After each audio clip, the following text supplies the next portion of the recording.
So let us start this lecture, the second part.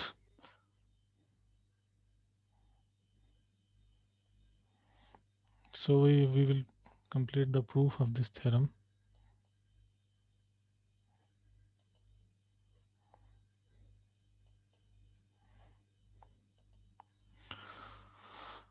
So we were actually proving that this is okay. So proof. So let psi equal to union n in omega nu n. So we to show that psi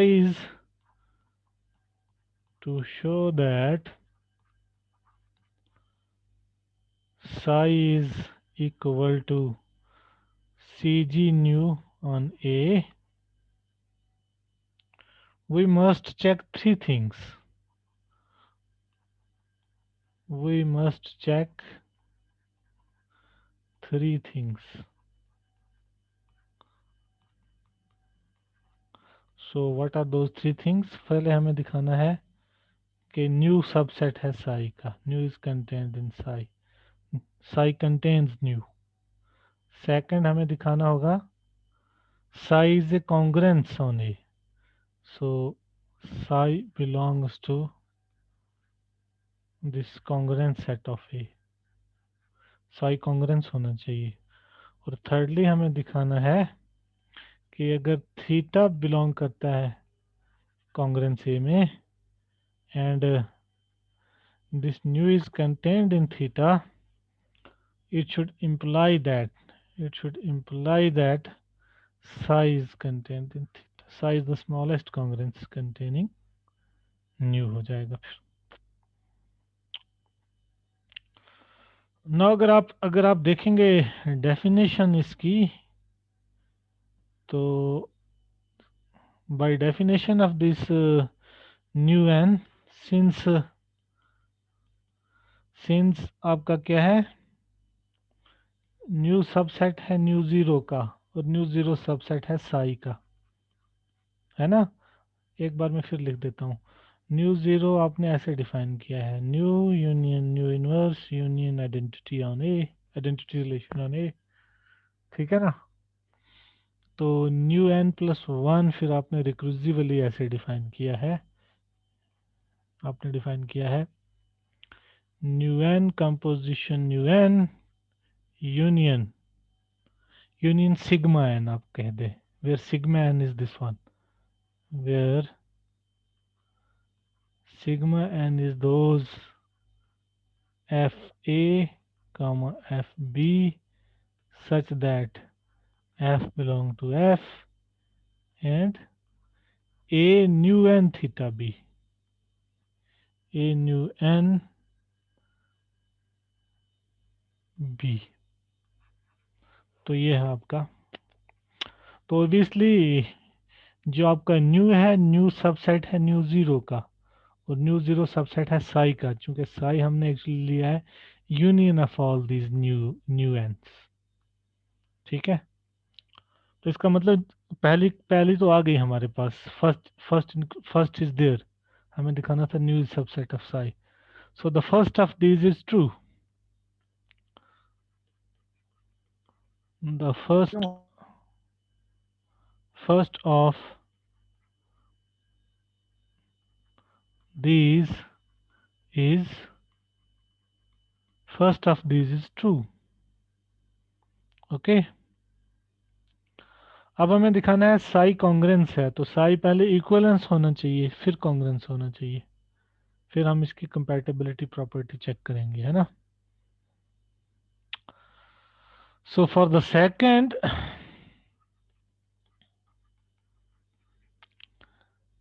late us define, मैंने पहले यहाँ लिख दिया है, चलो तो फिर आपको मैं यहाँ भी लिख दूंगा. Let us define formally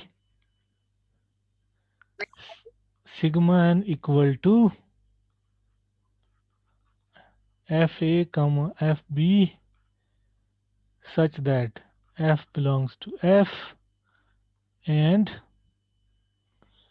A nu n B. A nu n B.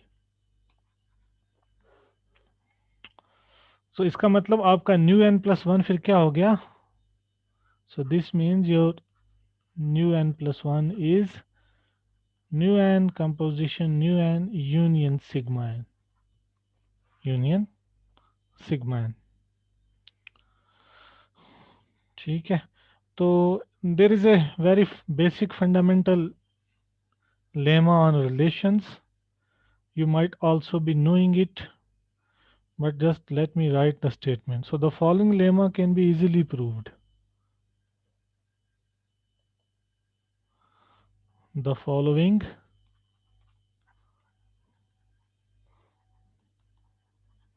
lemma can be easily proven. So you can write the statement of this.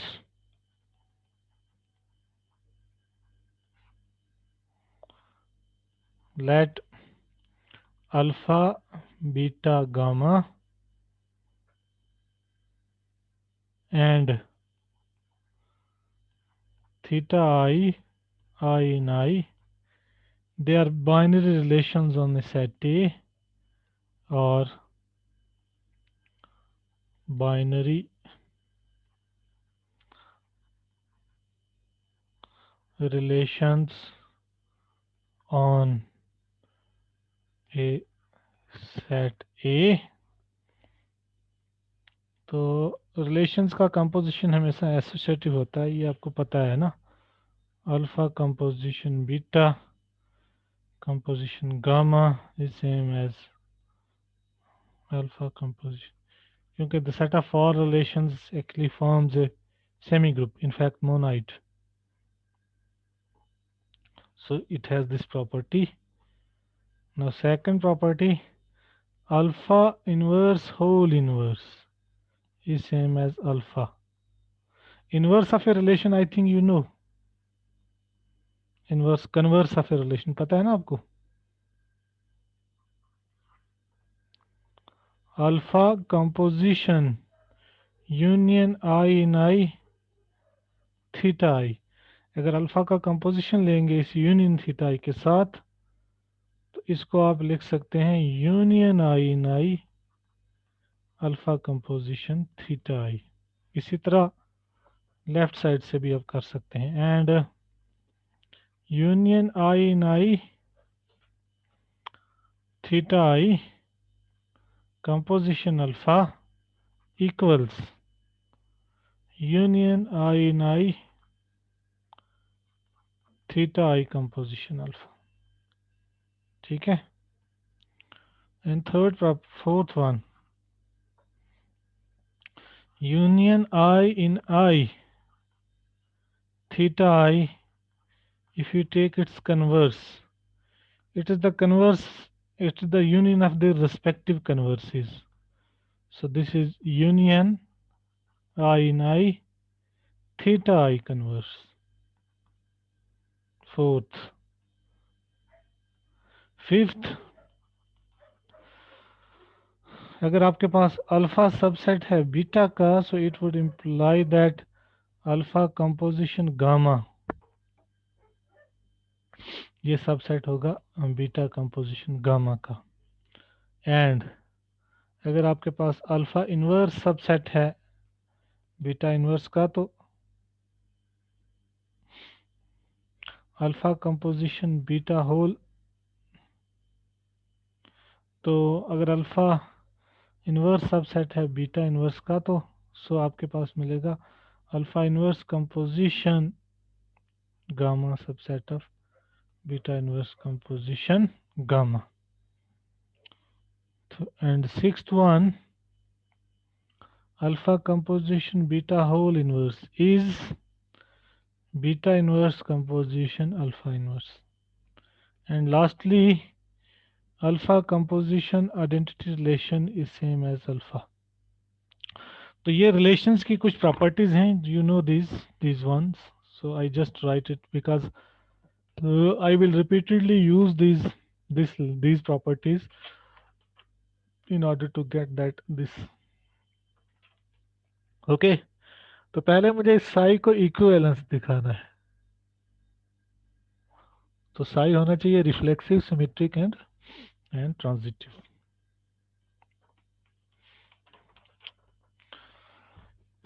तो चूंकि आइडेंटिटी रिलेशन तो बिलोंग कर रहा है ना साई में, इसका मतलब साई रिफ्लेक्सिव है। So in order to show that psi is an equivalence, psi is an equivalence, we first claim that we first claim that identity relation on A is subset of nu 0 is a subset of nu 1 is subset of nu2, so on, and all are contained in psi। ये तो है ही true by definition, इसको आप कर भी सकते हैं। तो आइडेंटिटी रिलेशन तो है न्यू जीरो में, क्योंकि आपने न्यू जीरो को कैसे डिफाइन किया है। सो ये defined, so since this nu zero is nu union, nu inverse union identity on A, ऐसे डिफाइन किया है ना आपने। सो therefore this so this means identity on A is a subset of nu zero. This means identity on A is a subset of nu zero. So the first inclusion holds. So the first inclusion here holds. So the first inclusion holds. Assume inductively that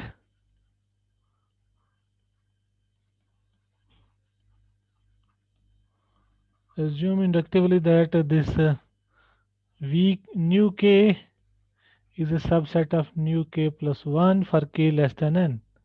For k less than n. Then if you take nu n plus 1, nu n plus 1, अब nu n plus 1 की definition क्या है? nu n plus 1 basically आपका ये है, nu n composition nu n union sigma n। तो आपके पास आ जाएगा यहाँ से, it contains nu n composition nu n and it contains nu n composition identity on A, क्योंकि identity on a mu zero में भी है तो न्यू एन में भी होगी। ठीक है, एक्चुअली हम ये प्रॉपर्टी अब यहाँ यूज कर रहे हैं। Alpha content in beta implies alpha composition gamma is content in beta composition. तो क्योंकि आइडेंटिटी ऑन ए कंटेंट है न्यू एन में, so nu N composition identity on N, identity on this new n composition nu n, it would contain new n composition identity on A, and by the last property that identity relation composed with any relation is the relation itself, so it is nu n। तो आपके पास आ गया nu n plus 1 contain कर रहा है आपका nu n को। ठीक है, सो दिस मीन्स आपके पास ये प्रॉपर्टी आ गई, nu n plus 1 contains nu n for all n, for all n। Now similarly,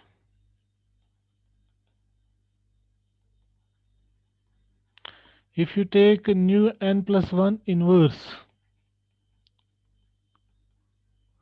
By definition, it is nu n composition nu n union sigma n whole inverse.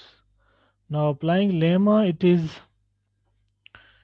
nu n composition nu n inverse union sigma n inverse. Okay, or you can say that it is nu n inverse composition nu n inverse union sigma n inverse. ठीक है. So which is same as nu n composition nu n union sigma n. How? क्योंकि ये relation आपके सारे reflexive relation है, क्योंकि ये identity को कंटेन कर रहे हैं ना आपके पास. आइडेंटिटी रिलेशन इन सब में है. अगर आइडेंटिटी रिलेशन इन सब में है, जैसे कि ये डेफिनेशन है हमारे पास, आइडेंटिटी रिलेशन इस सब में है, तो इसका मतलब ये सारे रिफ्लेक्सिव हैं. आइडेंटिटी रिलेशन आपको पता है ना. Identity on A contains pairs of this form A comma A side that A is in A. तो ये सारे रिफ्लेक्सिव हैं. तो जब कोई रिलेशन रिफ्लेक्सिव होता है तो उसका इन्वर्स जो है वो उसी के बराबर हो. नो, जब कोई रिलेशन सिमेट्रिक, ये सिमेट्रिक भी है, ये सारे सिमेट्रिक हैं. सर सिमेट्रिक जब होगी तो इनवर्स, हाँ हाँ रो हाँ इनवर्स इज रो. हाँ हाँ जो sorry symmetric I should say symmetric. ये सिमेट्रिक है या नहीं है? हैं ये सिमेट्रिक बेसिकली, है ना. रिलेशन है जैसे. क्योंकि आपने जो डिफाइन किया है ना, आपने कैसे डिफाइन किया, आपने ऐसे डिफाइन किया है. न्यू जीरो को आपने पहले लिया है nu union nu inverse union identity. Identity तो जब न्यू भी है तो न्यू का इन्वर्स भी है. जब किसी रिलेशन में रिलेशन और उसका इन्वर्स भी हो जाते हैं तो इसका मतलब क्या हो गया? इक्विवेलेंस रिलेशन आएगी. हाँ, वो सिमेट्रिक हो जाएगा, अच्छा. वो रिलेशन सिमेट्रिक हो जाएगा. तो इसका मतलब v0 सिमेट्रिक है, v1, ये सारे सिमेट्रिक हैं. So this is because new n and sigma n और सिमेट्रिक.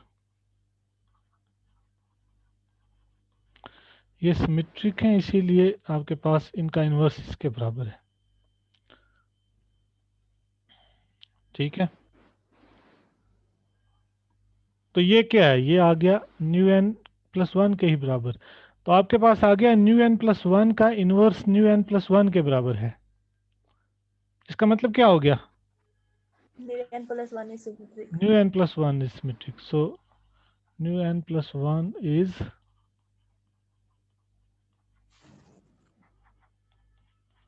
सिमेट्रिक. ठीक है. अब मुझे दिखाना है साई. साई रिफ्लेक्सिव तो है पहले ही. आइडेंटिटी ऑफ ए तो सबसेट है साई की. It means Sai is reflexive. अब आपका साई का इन्वर्स अगर मैं लूंगा, साई का इन्वर्स, तो वो हो जाएगा यूनियन ऑफ न्यू एन का inverse, which is equal to union nu n inverse. अब हमने देखा सभी न्यू एन का इन्वर्स न्यू एन के बराबर है, तो इसका मतलब ये आ गया union nu n which is psi. So psi का इन्वर्स साई के बराबर आ गया. It means psi's symmetric. Psi's symmetric. अब मुझे दिखाना है साई ट्रांजिटिव है. तो अगर मैं ये दिखा दूंगा Sai composition psi equal Sai, it would imply that size transitive. तो ट्रांजिटिव दिखाने के लिए अगर साई कंपोजिशन साई साई के बराबर आ जाएगा तो साई क्या हो जाएगा? ट्रांजिटिव. ये भी याद रखें आप. एक्चुअली ये फैक्ट आप ऐसे याद रख सकते हैं. अगर आर आपका कोई रिलेशन है, सबसेट है किसी सेट का, बाइनरी रिलेशन है, अगर आइडेंटिटी ऑन ए होगी सबसेट ऑफ आर, तो ये इंप्लाई करेगा आर रिफ्लेक्सिव है. दूसरी चीज, अगर आर बराबर हो जाएगा आर इनवर्स के, इसका मतलब होगा आर सिमेट्रिक है। अगर आर कंपोजिशन आर आपका आर आ जाएगा, इसका मतलब होगा आर ट्रांजिटिव है। तो अब साई कंपोजिशन साई मुझे साई दिखाना है in order to show that it is. तो अगर मैं साई कंपोजिशन साई लूंगा तो वो क्या होगा, वो होगा union J comma K belonging to omega, this nu J composition nu K, है ना। लेकिन ये सबसेट होगा union N belonging to omega nu N composition nu N, ठीक है ना। अगर आप एन बड़ा चूज करेंगे, इस इस जे और के से अगर आप एन को बड़ा चूज करेंगे, ठीक है ना, अगर आप एन बिगर देन चूज करेंगे जे और के, तो आपका जो होगा न्यू जे वो सबसेट होगा न्यू एन का, और न्यू के भी सबसेट होगा न्यू एन का। इसका मतलब ये कंपोजिशन जो है वो सबसेट हो जाएगा nu N composition nu N का, ठीक है। और nu N composition nu N तो सबसेट होगा न्यू एन प्लस वन का, subset of this union N belonging to omega nu N plus one, क्योंकि क्योंकि न्यू एन भी सबसेट है न्यू एन प्लस वन का, तो उसका कंपोजिशन अपने साथ जब आप लोगे वो भी सबसेट हो जाएगा, ये कंपोजिशन भी सबसेट हो जाएगा nu N plus nu N, this nu N plus one का, और ये तो आपका साई के बराबर है। So psi composition psi is psi. So this means by this thing your psi is transitive. So hence psi is an equivalence relation. अब मुझे psi को सिर्फ कॉन्ग्रेंस दिखाना है। So उसके लिए इसकी कंपैटिबिलिटी प्रॉपर्टी होनी चाहिए। So let f be any array operation on A and let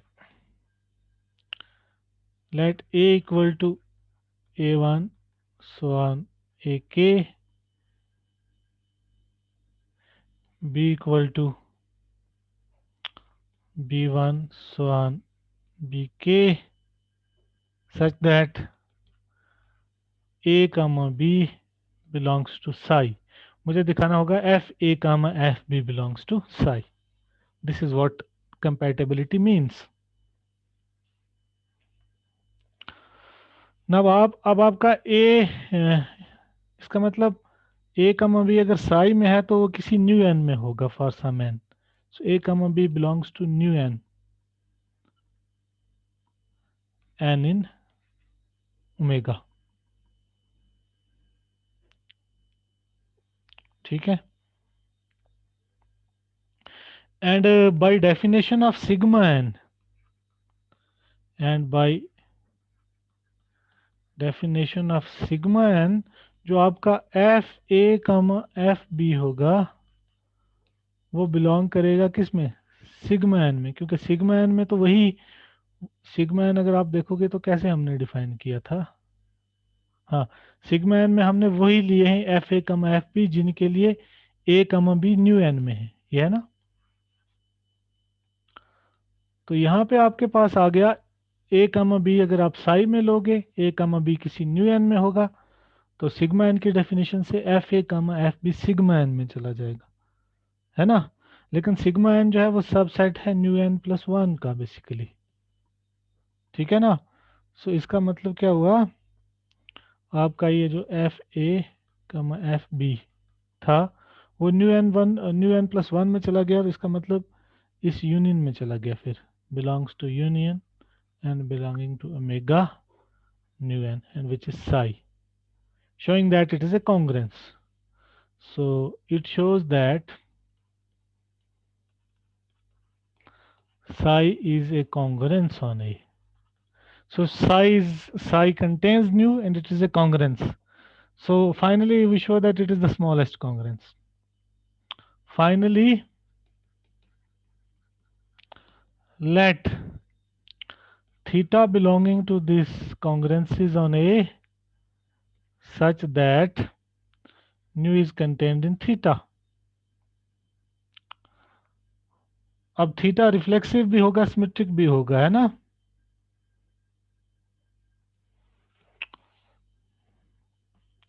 Now since theta is reflexive and symmetric, ठीक है, तो सिंस थीटा कॉन्ग्रेंस है ना, तो ये इक्विवेलेंस होगा, इक्विवेलेंस होगा तो रिफ्लेक्सिव और सिमेट्रिक भी होगा. Since theta belongs to equivalence of A, it implies जो आपकी न्यू जीरो है वो बेसिकली आपने डिफाइन की है nu union nu inverse union identity on A, यही है ना? अब थीटा न्यू को कंटेन कर रहा है और थीटा आपका सिमेट्रिक है, इसका मतलब थीटा न्यू इनवर्स को भी कंटेन करेगा. थीटा रिफ्लेक्सिव है तो इसका मतलब आइडेंटिटी रिलेशन भी होगा थीटा में, तो इसका मतलब है ये न्यू जीरो ही पूरा का पूरा थीटा में हो जाएगा. So this is a subset of theta. Now assume inductively that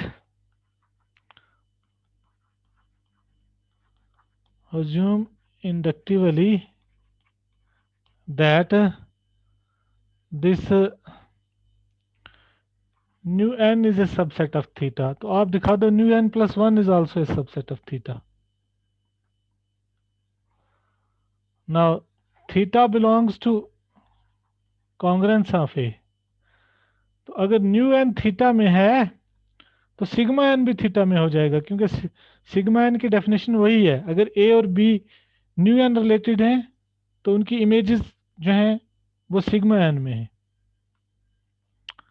So this means sigma n belongs to, sigma n is actually a subset of theta. So this means what? Nu n plus 1, which is nu n composition nu n union sigma n, it is also a subset of theta. So this means what? This means Vn is a subset of theta for all n. So this means actually psi, which is union n in omega nu n, is a subset of theta. Okay, so we have proven this theorem. We have shown that the psi is the smallest congruence on A containing nu. So psi is actually the required congruence. Psi is actually this CG nu A. Okay, so this is what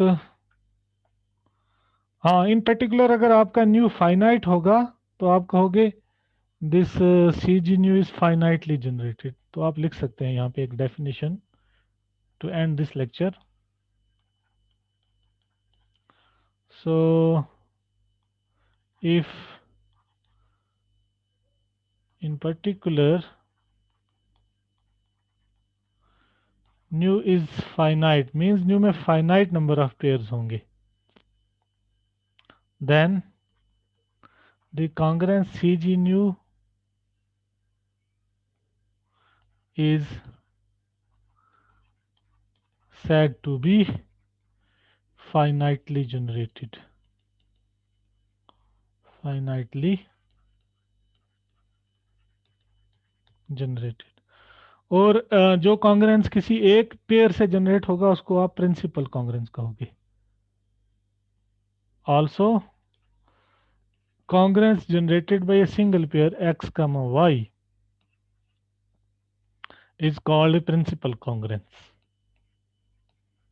Is called a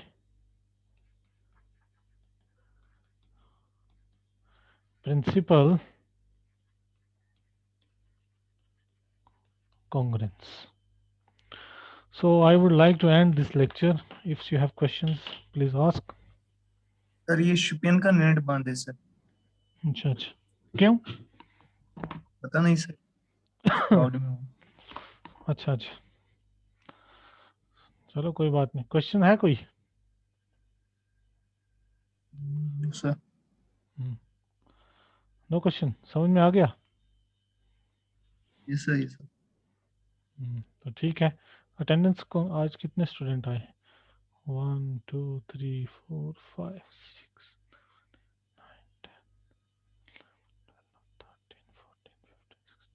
only 17 students है। Total कितने हैं आप लोग? 29. बाकी क्यों नहीं आते हैं? बोरिंग लगता है उनको? है भाई?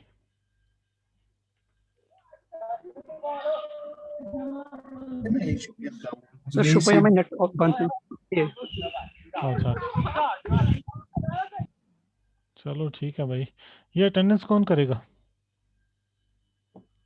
मैं अभी आपको सेंड करता हूँ सर। ठीक है, ओके। सो आपने ले ली अटेंडेंस? Yes sir, yes. ठीक है फिर, है ओके।